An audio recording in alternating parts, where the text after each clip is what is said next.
over 78 people have been killed and around 2,500 wounded in two huge explosions that rocked Lebanese capital Beirut, Health Minister Hamad Hassan said.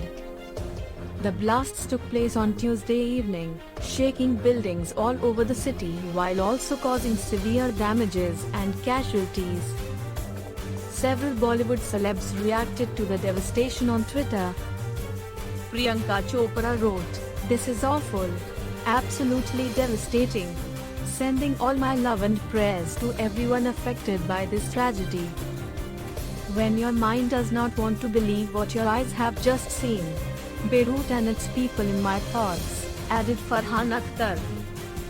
Stars like Bhumi Pednekar, Swara Bhaskar and Moni Roy also reacted on the microblogging site.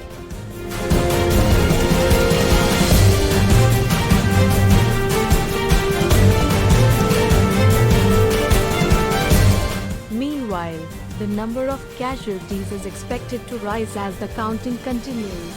News Desk.